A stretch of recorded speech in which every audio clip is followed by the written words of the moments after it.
Hey, good afternoon, folks. This is Bill Costanzo, Livestock Guardian Dog Program Specialist at the AgriLife Center in San Angelo. Today we've got our live Q&A session for August 2024. So with that, we'll go ahead and get started. I would like to thank our sponsor, Spot On Fence.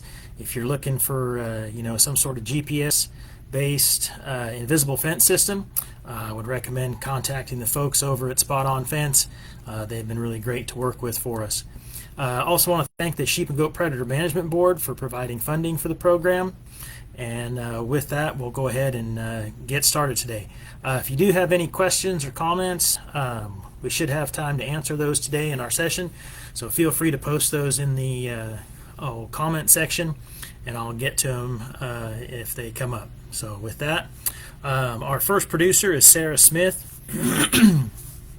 She wanted to know if I have any training tips or training program recommendations for snake avoidance or aversion. She said she had a scare this past Thursday when her older two livestock guardian dogs noticed a copperhead as they were escorting the goats in for the evening. She said luckily she has a good recall and leave it with them, and so the dogs didn't have any issues, but she worries that something could happen when she's not there, and she has a younger dog might taunt one of the snakes and get bitten. She's in west central Oklahoma. They've got poultry and goats, and she's got two 19-month-old dogs and a 7-month-old Pyrenees Anatolian mix. She says the venomous snakes she tends to find are young copperheads during the summer, but pretty heavily in the years when the cicadas are out.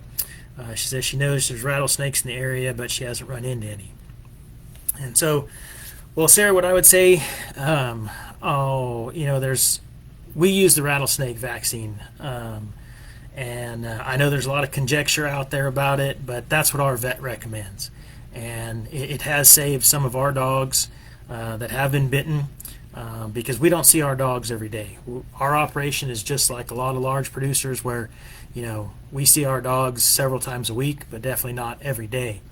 And that vaccine, we feel, and so does our vet, believes that because we don't see the dogs every day, throughout the day, that's some of the reason why those dogs that have been bitten in the past, lived and continued to work for us. So as far as the rattlesnakes, I would recommend talking to your vet and seeing, what their recommendation is on the vaccine.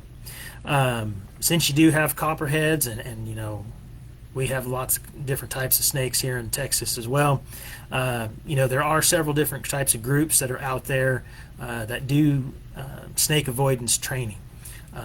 Generally all the ones that I've seen, they use some sort of a live snake, and like a shock collar on the dog that's set to high, and anytime the dog goes over to the snake, they shock it, and so the dog gets the idea that if it goes over to the snake, it's going to get shocked just like it does with hot wire or an invisible fence system, something like that. So I don't have any particular group to recommend, but if you just do a Google search, you should be able to find some folks that in your local area that are doing that type of training.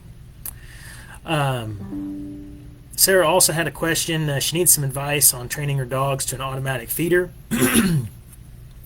She says she has one chow hound auto feeder. I guess it's actually like a self feeder that the dogs won't use unless she props the door open with a stick or a rock.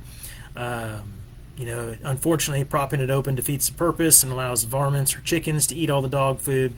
She says she's tried putting tasty or smelly treats and peanut butter in there. She says the dogs get very interested, but they won't push the door open for some reason. It also seems that they figure the food is off limits if the door is shut. She says she's working with the 19-month-old and the 7-month-old mixes who are sisters from different litters. She says the dogs are very smart usually, just not in this instance. And so I have to laugh a little bit, Sarah. We've had very similar issues with some of the dogs at the center, and I know it's difficult and can be very frustrating. definitely for us, because we're always trying different things with the dogs, different types of feeders, different types of feeding stations, entrances to feeding stations, and it doesn't always, work out well for us with the older dogs. Luckily you've got a couple dogs that are still younger and haven't fully matured, and so I would focus probably working with those 7-month-old dogs, and really try to put your focus with them to try to get them eating out of it. One thing that we did on our self feeders, we use those exact same chow hound feeders. Besides putting a bunch of improvements with hooks and latches and handles and stuff like that on them, in our bonding pens, we drilled some holes on each side and ran a piece of all thread through it, and then put a lock nut on each side. And what we do is, over time, the door is all the way open, and then it's say halfway open, and then a quarter open, and then it's eventually closed all the way, and there's we take the threaded rod out of there. That's something that's helped with us training our puppies to use the self feeder, because a lot of times what happens is the dogs, for whatever reason, especially if it's a stick, they take the stick out and they're chewing on it, and then the door closes, and then they don't want to eat again, or figure they can't eat. And even with, unless it's been like a smooth rock, for whatever reason, they'll grab onto a piece of rock that, has edges to it, and they'll pick it up and take it out of there, and then the door closes again. So that's the reason we went to the all thread. You could always use some heavy magnets if that's a problem for anybody that's out there. You can buy some of those like rare earth magnets for little money on Amazon, and stick one of those on the side of the doors, and then just move it back kind of eventually over time. How long does it take us to train the dogs? We usually take about 3 weeks to train the puppies. We start with the door all the way open, like I said, then we go to about 3/4 or half, and then eventually we get down to quarter, and we just change it each week, so that it just progressively over time they have to push the door more and more as time goes by. That's one of the biggest things with livestock guardian dogs, is they don't adapt well to change, and so you have to spend a lot of time with them when you're training to some type of new jump gate, or a new feeding station altogether, or a new dog feeder.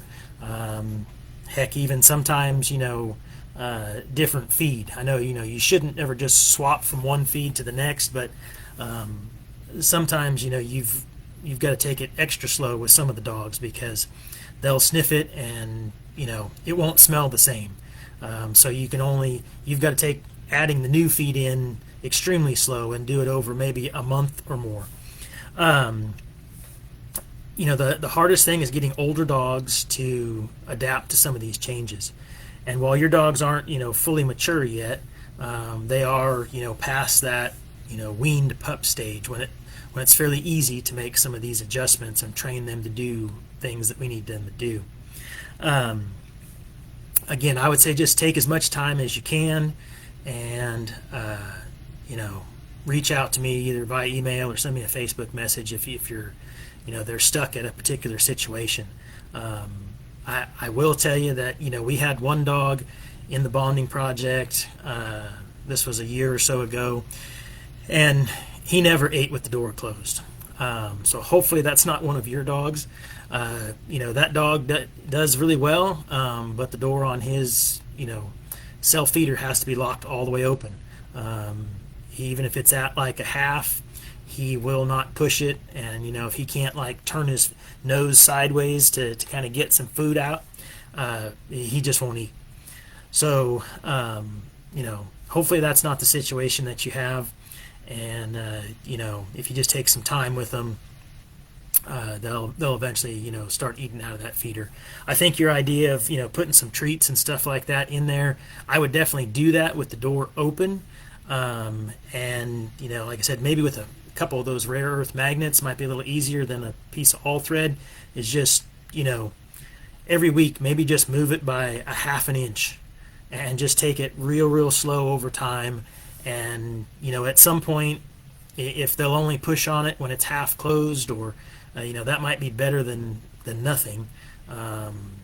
and then continue to try over time. That's the best advice I can give you. Like I said, guard dogs are just they like status quo and they don't like change, which is one of the reasons why I think they do good at their job, because anything that's different in their environment, they're very wary of it and guarded of it. So anyway, moving on to our next question. Is from Jennifer and Derek. Hopefully they're logged on. I know she was willing to wait on this question until this week. But she wanted to know what my thoughts are on guaranteeing a dog for sale. She's a breeder, and she says that the issue is that the owner's pet dogs are coming to the goat pen and hauling off kids in front of their current livestock guardian dogs. And she told the potential buyers that she would consider guaranteeing her dogs, but told them that they needed to keep their pet dogs away from the goat pasture. She feels that her dogs will likely kill the pets because that's a positive behavior in her operation. She wants her dogs to eliminate any potential predators of her animals. Well, I guess I would question, kind of as you do, this producer's dogs, if she's got livestock guardian dogs that even with pet dogs aren't taking any action of the pet dogs carrying off kid goats, there's probably an issue there.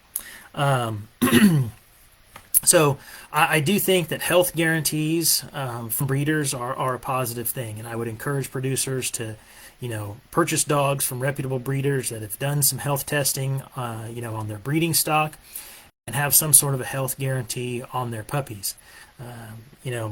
Having a good guard dog that you take all the time to train and then is actually working out, and then a few years down the road develops some sort of a genetic health issue or any type of health issue, it is very costly to replace that dog, and you may not find one that is as good as that dog is working for you at that time.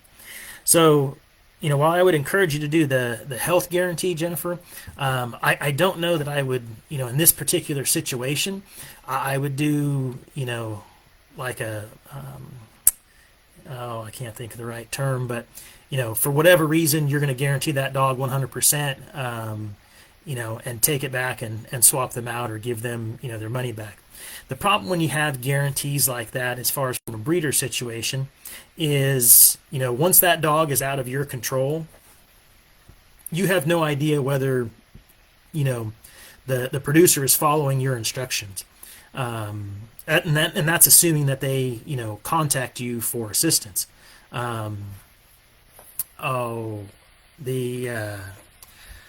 You may give them some instructions, and they may follow half of them, and then they're going to come back to you and say, well, this dog didn't work out, or the puppy, you didn't quite say how old the dog was that you're selling them, but if it's a pup, for instance, they may not do a good job during adolescence when that puppy needs extra management and training and behavior modification.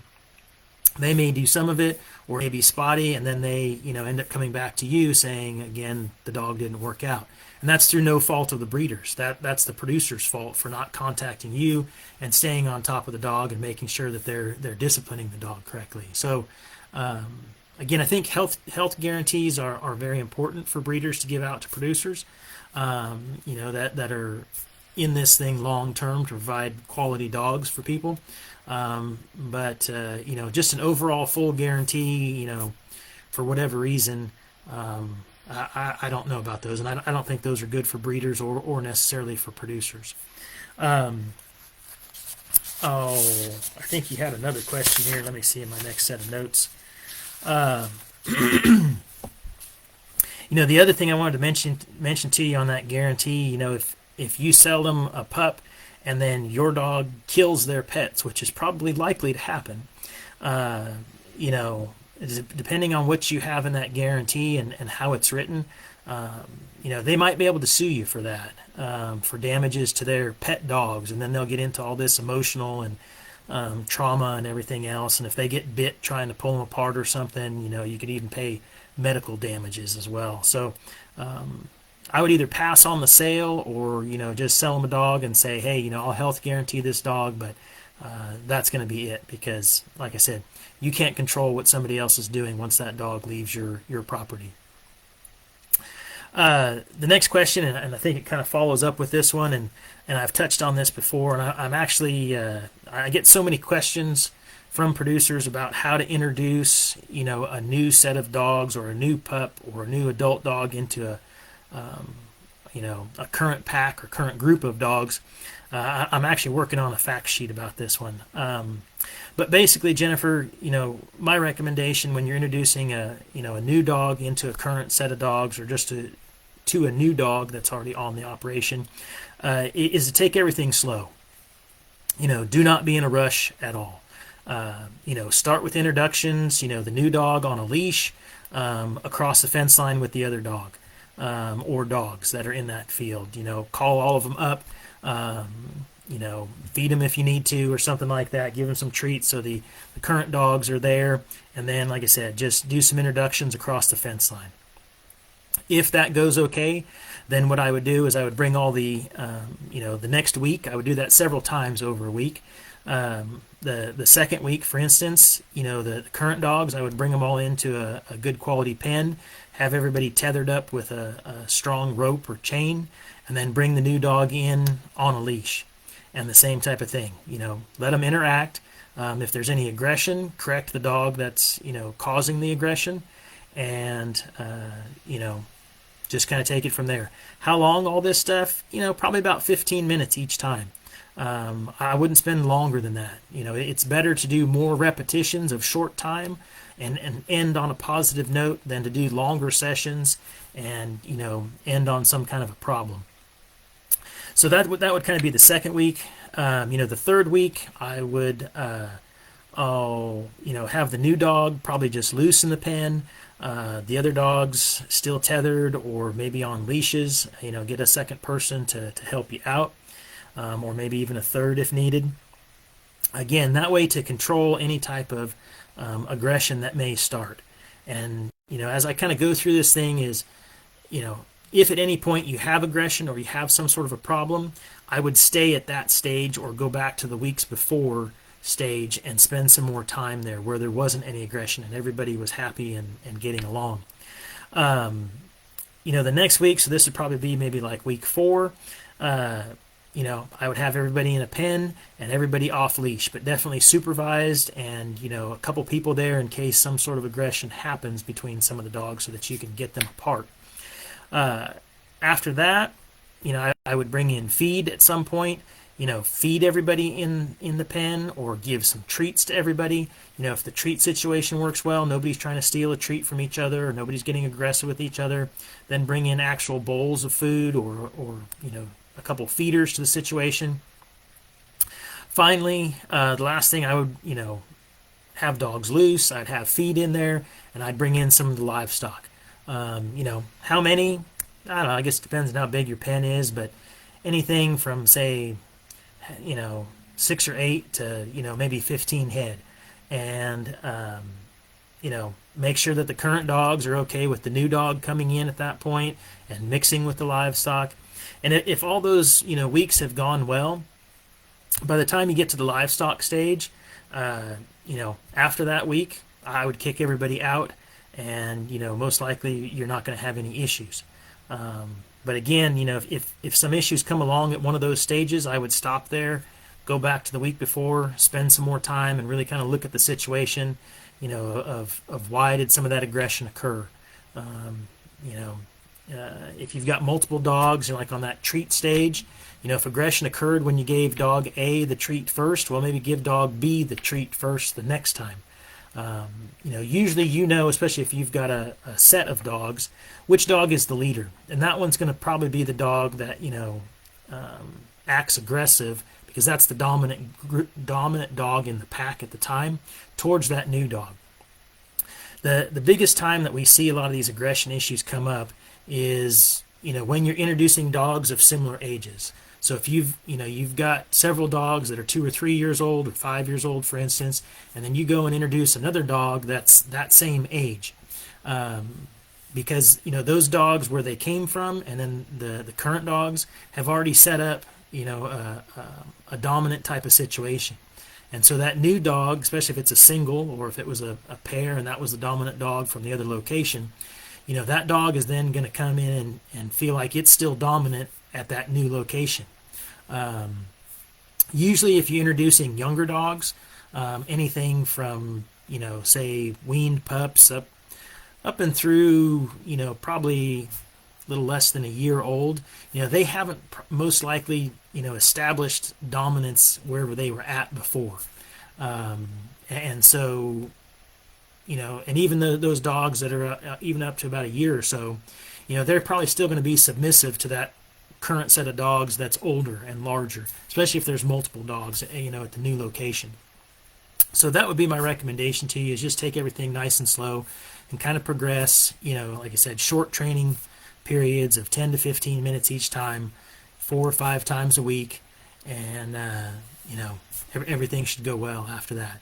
If you do have any specific issues come up, feel free to reach out to me directly at the center, either phone, email, Facebook message or something, and I can kind of help you with some particular issues if you've got one that's coming up in that situation. But I don't know, does anybody have any other questions this month? That's kind of all we have for the Q&A right now. I'll pause here for just a second and see if anybody's gonna post any more questions live today.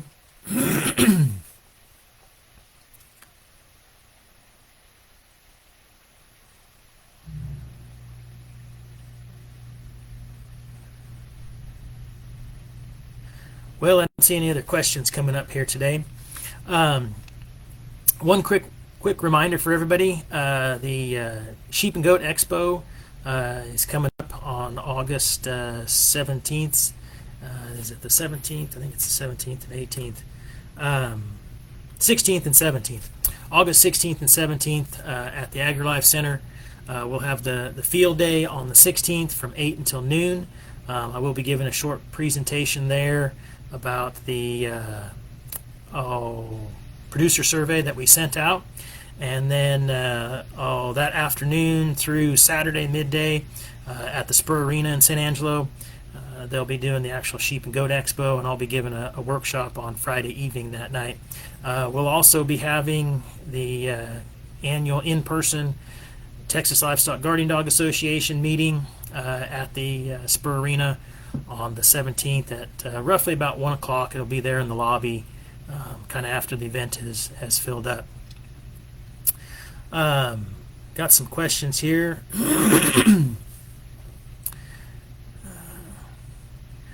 Well, Sarah, I'm not sure if I got your email about the snake aversion. You might want to send that again to me. Sometimes our spam and filters security system at AgriLife sorts out some people's emails every once in a while on me. So if you're still logged on, Sarah, feel free to send that over to me again, and I can I'll get back with you on that email. Tanner Vaughn's got a question. What genetic problems should we focus on when getting a test done? Well, the most common ones, Tanner, are going to be like your hip and elbow dysplasia. Those are your common genetic issues that come up and kind of really decrease your effective age of your guardian dogs. We kind of look at that the average age and working lifespan of a guard dog of about 10 years. Now I know sometimes they're older than that. For those of you that follow the page and stuff here, we retired Queenie at 14 a year or so ago, and I think she's still hanging on with the producer that kind of took her, that had a few acres and some show goats. But those are the two biggest things. If you're a breeder, that I would encourage you to get done with your breeding animals. I really wouldn't worry about testing all your puppies. I know some people that do, breeding, a lot of purebred stuff, and they're selling dogs, for a lot of money. May do some of that testing on the pups, but if you've got it done on your breeding stock, you're going to know whether they're susceptible to those genetic issues or not. So those are the ones that I would do, as a breeder. Let's see, another question from Sarah. She was wondering about snake aversion, and since she sent the email asking about this, your 7-month-old was bit bitten by the copperhead. That's not good. Um, there is a phenomenal site on Facebook, and I hate to say it, I can't think of the name of it, but if you look up, snake bites on Facebook, I'm sure the page will come up. It's a nationwide page, and all they deal with is, even humans or dogs, livestock or whatever that have been bitten by snakes, and they can give you some very good, credible information that can be passed on to your vet, or even your doctor. If it was a human that was bitten by any venomous snake. It's only the admins that post to that, unless it's somebody that has an issue. They do encourage you, if you can get a picture of the snake, if you don't know what kind it is, definitely send them in a picture and pictures of where the wounds are and anything, your vets have told you. A lot of vets don't know how to properly treat snake bites. They'll tell you to give them some anti-inflammatories and some pain medicine and want to send them home. And most of the time, the dogs actually need to have some sort of anti-venom administered as soon as possible. I mean, we're talking within, an hour or two of the dog being bitten. And, sometimes your local vet may not be able to do that. You may have to take the dog to a larger city, or even like a university vet school that has access to that anti-venom. So let's see. Here's another question from Jennifer. Let's see, advice on how to get a tentative but super protective dog I bought to even come to feed. He hangs back and does not even you're not even confident that he's eating. Yes, I understand that issue. We've got a dog that we swear just lives off of air at the center because Duchess rarely goes into her dog feeder, and I'm not really sure what Duchess eats a lot of times. She doesn't eat any of our lambs or kids, I can tell you that. I mean, she's a phenomenal guard dog, but I don't know what she actually eats as far as food-wise. But anyway, some advice for you. What worked well for us kind of over time, and it did take some time to do this, but, get some good quality cans of wet food, and, make sure they're the ones that have got the pull top, because we generally don't have, a can opener handy. But get those and just roll them out to the dogs, and, let them either lick it out or chew it out. It's surprising how strong their teeth are. They'll go through and actually chew through a can. You'd be surprised. But roll those out to them every time that you're feeding. There's usually not a lot of not high amounts of protein and fat in those, but it'll be better than nothing, and you'll be able to watch the dog carry it off. And if they carry it off, they're most likely going to eat all of it. What we did with dogs that were kind of fearful of us, or we weren't sure how much they were eating, or didn't want to come up to a feeding station or just feed that we poured out, is one, set some game cameras up if you're feeding in the same area all the time. And then, when you're not feeding, you can go back out, or if you've got one of those cellular video cameras, or game cameras, I should say, you can check on your phone and see if the dog comes up after you leave. But what we were doing on the wet food is we would just slowly, every week, if we started rolling the thing out, 20 feet, the next week we'd roll it out maybe 15 or 16 feet. And, we'd do that for a while and then roll it out, maybe 10 or 12 feet. Until we got the dogs fairly close, and eventually they wouldn't ever quite take it out of your hand, but you could drop it 2 or 3 feet from you, and they would eat it. Or if you poured out some dry food with that can, they'd come over and eat that.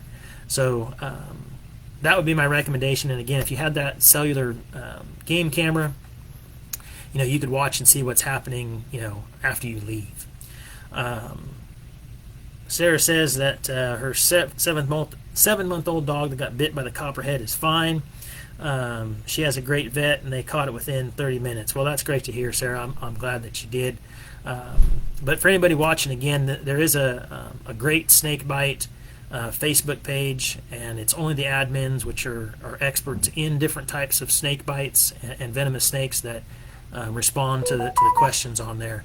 I see a lot of dogs that, on that page, because I follow it, that get bitten, and they have expert advice on there from vets that specialize in venomous snake bites on dogs and on people. So, well, folks, with that, unless anybody else has any other questions, I think we're going to wrap it up for today. I try to keep this thing right at half an hour.